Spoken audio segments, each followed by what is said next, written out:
everyone, and welcome to the Jeff Bullas Show. Today I'm with me, Steve McDonald. Now, Steve is the CEO and founder of Lead Closer, and we'll talk more about that later. But Steve's got quite a history.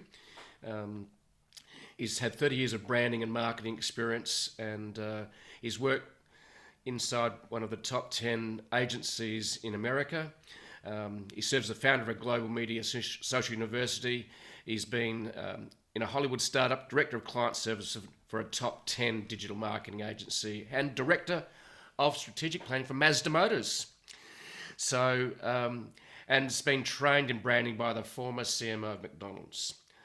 So he then went on to start Practical Social Media University. And then recently he's just launched a new app and platform called Lead Closer, and more about that later. So welcome to the show, Steve. It's great to have you here. Well, thank you. I appreciate you having me on. So, Steve, this show's a lot about entrepreneurs' journey, especially in a digital world, and you've certainly been living in that in the last, I suppose, few years, especially with Practical Social Media University and then the launch of Lead Closer. So let's go back to some of your experience in working in a top 10 digital or marketing agency in America, and how you got to start in that sort of area. So, I always had a passion for marketing and advertising. So I just started out my career, started in New York City, that way. And when the new digital age came upon, and Facebook and all the social networks were coming out, and Facebook ad platform and everything, it gave a whole new way for brands to communicate and create conversations, right? So that's something we all know. What didn't happen was a way to track all of those conversations, all those engagements. And, in fact, being inside of the agencies, some of the big key performance metrics that we would follow is look at all the engagements that we're creating for you. However, on the other side of the fence, the clients were always thinking engagements are great, sales are better, right? That's the end goal. And so it was hard sometimes, even in the digital world, to make those connections, how overall engagements, because we know on social media that people, they lurk in the background, they follow, they check you out, right? And you don't always know that. And how do you attribute that to your brand and utilize that? Because when people follow, they leave footprints. They're called likes and smiley faces and comments, chatbot conversations and things like that.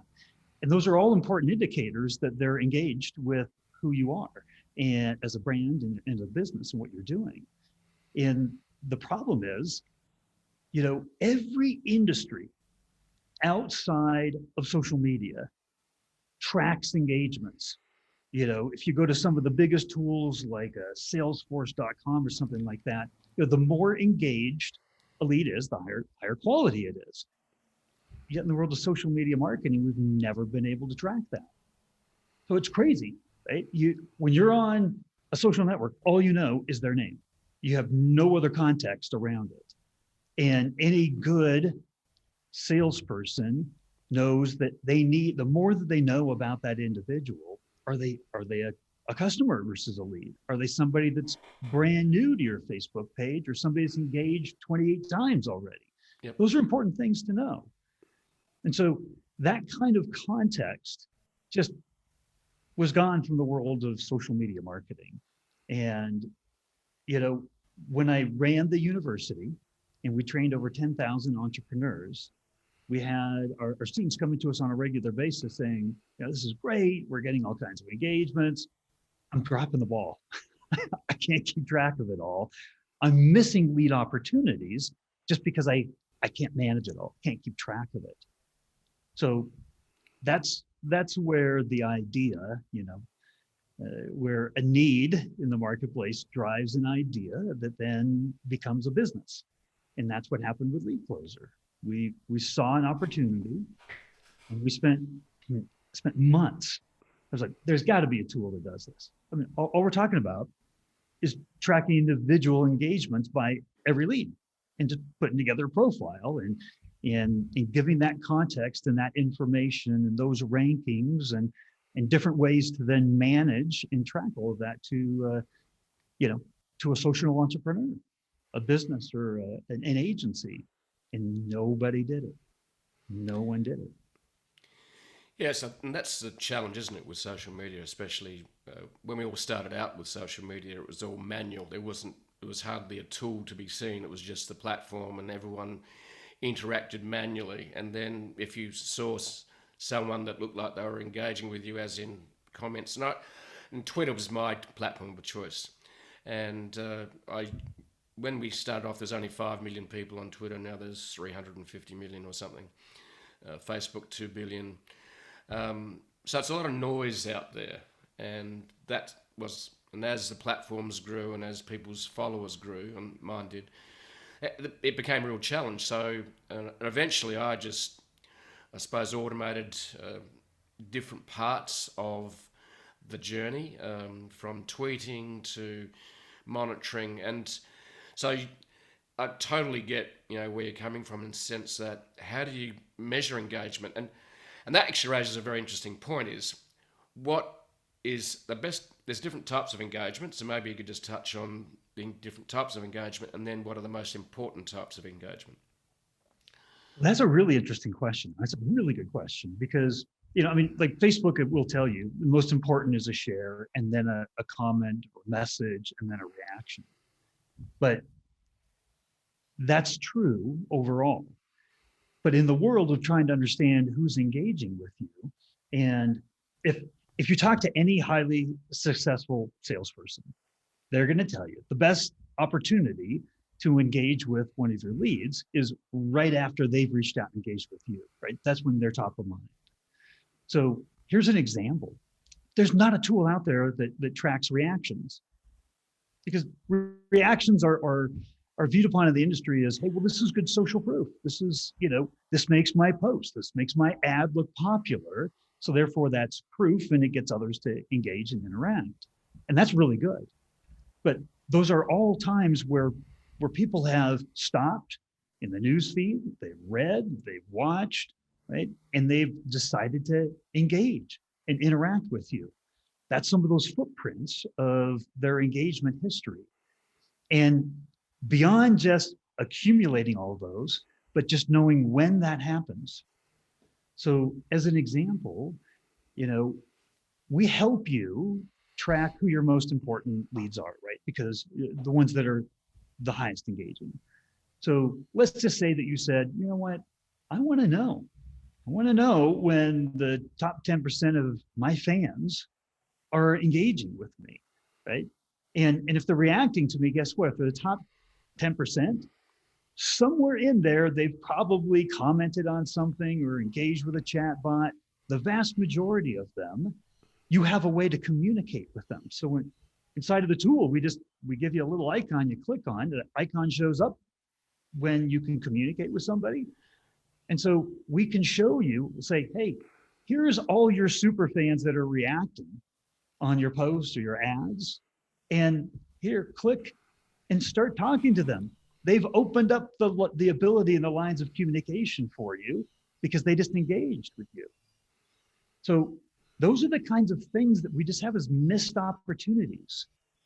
The goal here is all of us that are listening here have worked really hard at creating those interactions, those engagements. And the goal, like we said earlier, isn't to just create engagements for the sake of engagements. It's to actually create a conversation that you could then use to close the business. And so if you're not taking every opportunity that you have to spur on that conversation and close that business, then you're missing opportunities that you rightfully own, that you created. That's what we were trying to do. We're trying to make sure that the missed opportunities are no longer missed. And when I've spoken with folks like you, other large influencers, big digital agencies, all kinds of companies that use their Facebook as an example to drive their business, I asked them, I always ask them the same question. Are you missing leads on Facebook? And everybody kind of says, well, yeah, no doubt about it, right? And so then I ask a second question. And that second question is, well, what's the number one missed lead? What, if you're missing leads, what's the biggest missed lead opportunity? And they all say comments. Can't keep track of them, right? No way to keep track of them. And Facebook doesn't provide that. So we thought, well, that's kind of crazy, right? Why should that be? Why doesn't Facebook just give you one dashboard you can log into that shows you all your comments that you haven't replied to? So we created that, right? And it's some things that are very simple that just hadn't been done before that are really helping marketers that use Facebook on a regular basis to just not miss the opportunities that they should be taking advantage of just because there wasn't a good way to do it. Mm. Facebook wasn't designed as a follow-up tool. It was designed as a social network. And as much as they cater to businesses and the ad platform and everything, they still haven't designed it as a follow-up tool. And 70% of leads never get followed up with. And that just shouldn't happen. And that's happening even at a greater rate on Facebook because you just can't keep track of it all. You can't manage it. Yeah, so the challenge is tracking it and then also taking advantage of it. And as we know, leads are, the blood, that businesses need. They need leads, and then you need sales, but you need leads first. Excuse me. So let's sort of take us through how that would work and how the system, and the platform you created, how it would help a business in a practical way. Maybe give a couple of examples. Sure. I mean, here's one that I love. Early on in the days of Lead Closer, I was having a conversation with a woman that was interested that I had met off of a Facebook Live that had come in, had commented, and and then we started up a conversation, and the conversation just petered out, right? Like, well, all right, more fish in the sea, right? You're not going to close every lead. Well, about 5 weeks later, her name was Linda Lovejoy. Okay, so you remember a name like that, right? You're not going to. That some names you're not going to remember. Linda Lovejoy, you're going to remember that name. So about 5 weeks later, on my list of my most engaged leads, Linda rose up to the top. And I remembered the name. And I'm like, well, hold on, that went nowhere.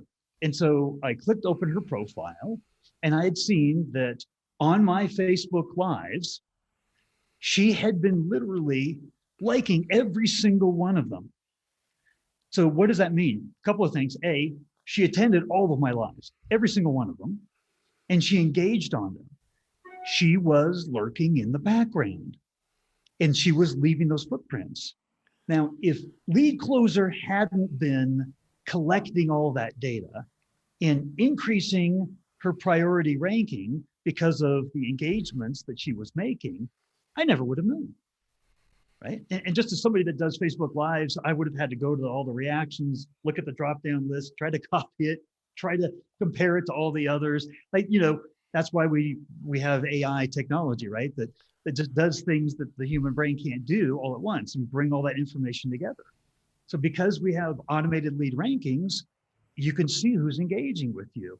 And so I closed that business, right? It was one customer, but it's an example of how the idea of the more engaged, the more important, she just wasn't ready to sign up when we had our initial conversation. So that's one example. A simple example of how tracking and ranking leads leads to your more important leads, and how we can't see that, right? We can't know that. Once you have those rankings, then you can know what we call your super fans, who they are. So there's one button, you push it, and a whole list comes up. And I could show you an example of an account I have that there's 30,000 leads, and they're all ranked in priority order by their score. So now what you can do is you can click another button, and it downloads, say, the top 2,000 of those people, And then you can just upload it right into Facebook and create a custom audience of your most engaged fans. These are the people that, based on all the marketing, all the content, all the value that you're giving out, they're the ones that are engaging with it the most.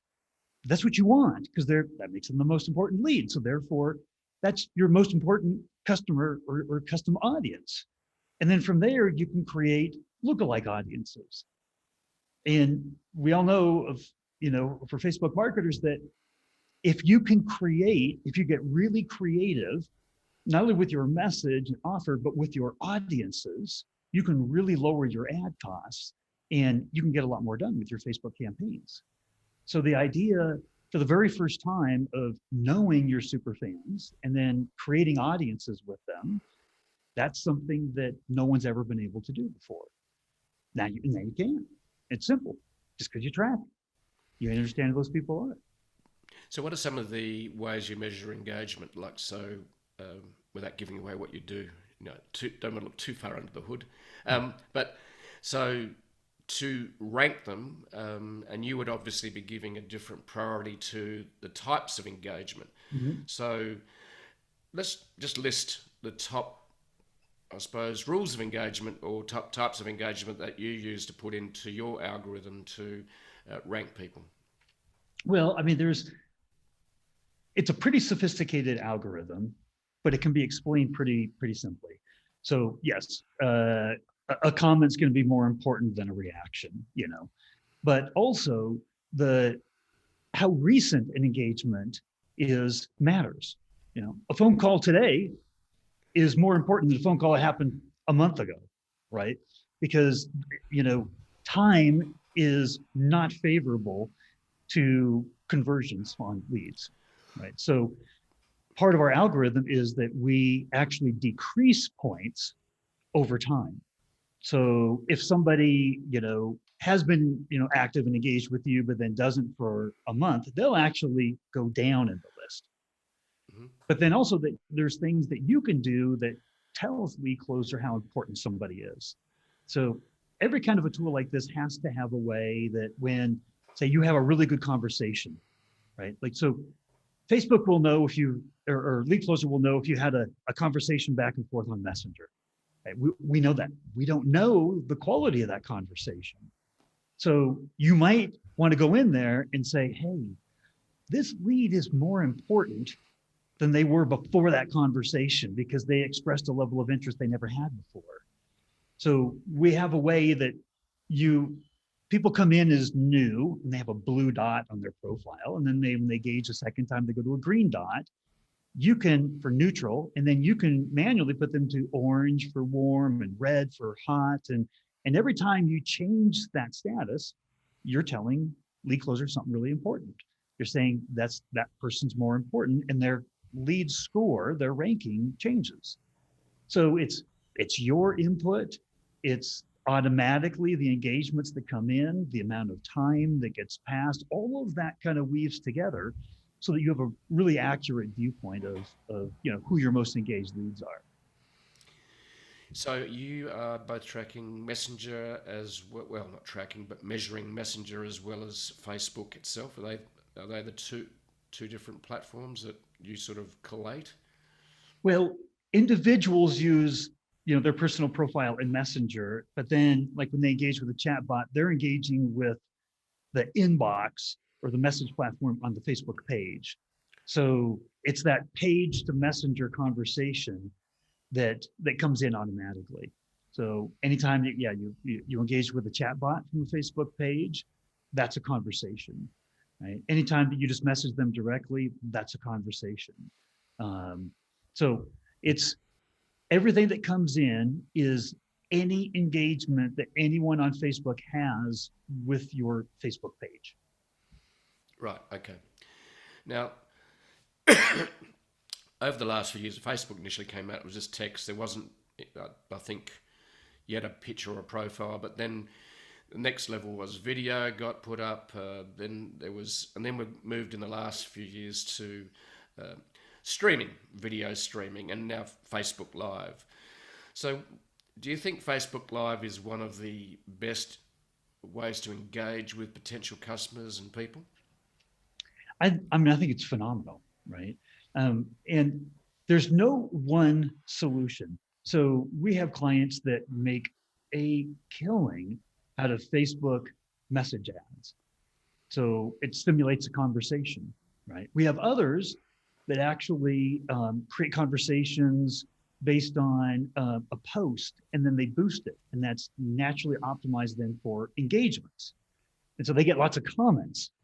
And with a comment on an ad, which a boosted post becomes an ad, you have a little link that says private conversation or message, and it turns into a private conversation. And so ultimately, we want to have a conversation.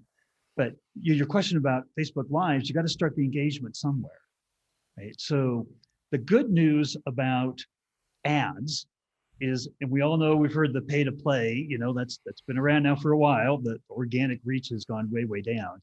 Unless you have a good following and an audience, or you promote your lives really well, you're not going to have a lot of people on them, right? So if you're starting out and you're creating a business, the best way is probably not to do Facebook Lives.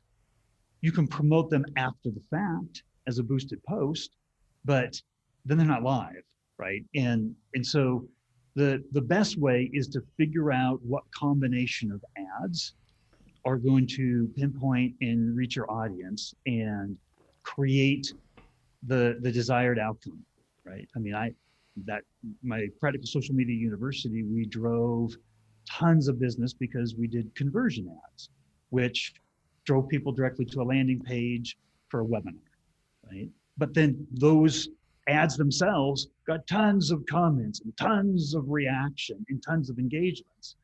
So therefore, I had 2 points of data. I knew how engaged people were, and at the same time, I knew which ones had registered for the webinar. So now you put those two pieces of information together, and all of a sudden, you've got somebody that's highly engaged and has taken a really important call to action in your business. And so, like inside of Lead Closer, you could literally put together and tag all the people, so you can segment them. You can create a list of everybody registered for the webinar, and now that list is all registered for the webinar in priority order by their SMART score or how engaged they are with you. So who are you going to follow up with? Right? You're going to follow up with the most engaged registrant to begin with. All of a sudden, everything, the filter of your priorities, of how you're going to spend your time to close leads into sales, has a whole new dimension to it, because you're not just guessing at who you should be following up with and spending that time. Because we all have limited time. And yes, we'd like to scale our business and have lots of people and salespeople that could help out. But for the majority of us, we got to do a lot of that work. We got to build that business. And so if we don't do it in a smart way, if we're not following up with the right people, we're going to tread a lot of water. And we just can't afford to do that. Can't afford to do that in a business. So that, salespeople that waste time don't last too long in a business, right? And so an entrepreneur that wastes a lot of time trying to follow up with the wrong people, because we get excited as entrepreneurs, like anybody we can talk to, like, oh, fantastic, right? Well, that's not the way to build a scale business, right? That's an initial excitement about, wow, I actually have leads for my business. But if you're going to really grow your business, you have to prioritize your time. That means you got to know who is more important to talk to than someone else that you can get the better return on investment for. Yeah, it sounds like a great platform in the sense that it's not just about noise, it's about making sense of the noise and then turning that into leads and then into sales. And what we're going to do after this down track, and anyone's listening to this, is we're actually going to run a webinar. Steve's going to do some training for us on a webinar. But there's another part I just want to have a quick chat about as well. And it's about, I think it will already be up as a guest post on jeffbullas.com. And Basically, Steve's created a fantastic article called Three Facebook Marketing Myths Debunked.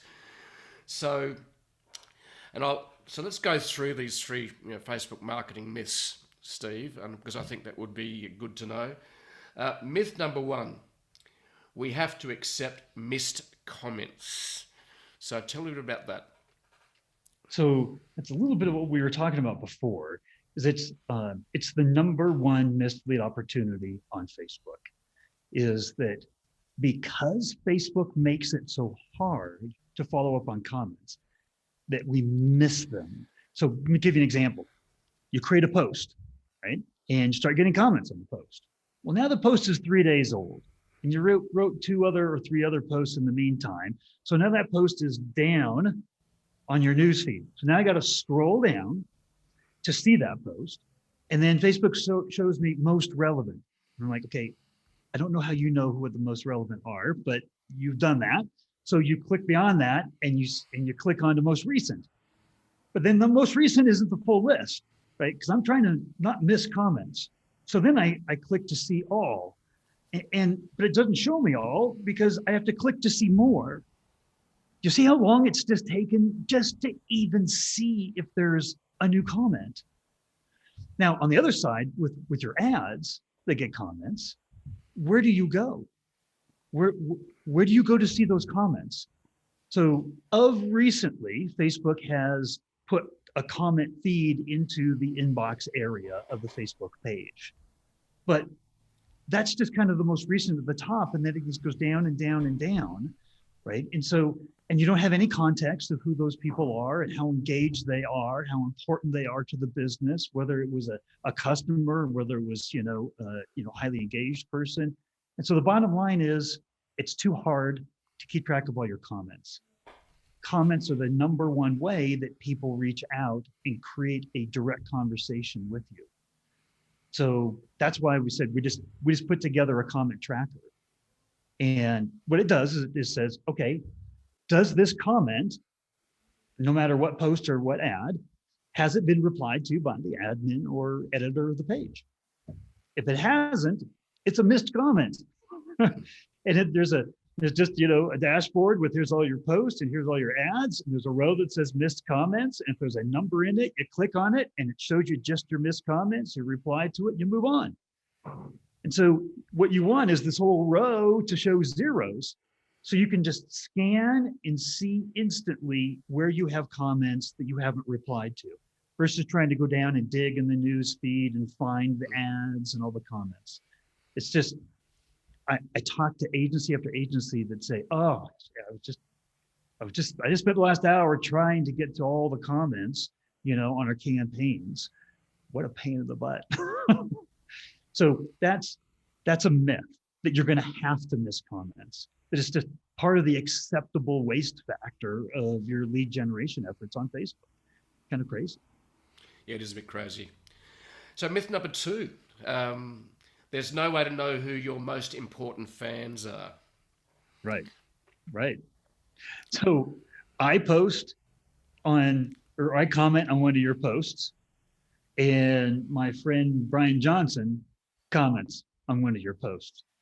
And you or somebody in your organization comes in and sees a Steve McDonald and a Brian Johnson. Who should I reply to? Who should I spend the most time replying to?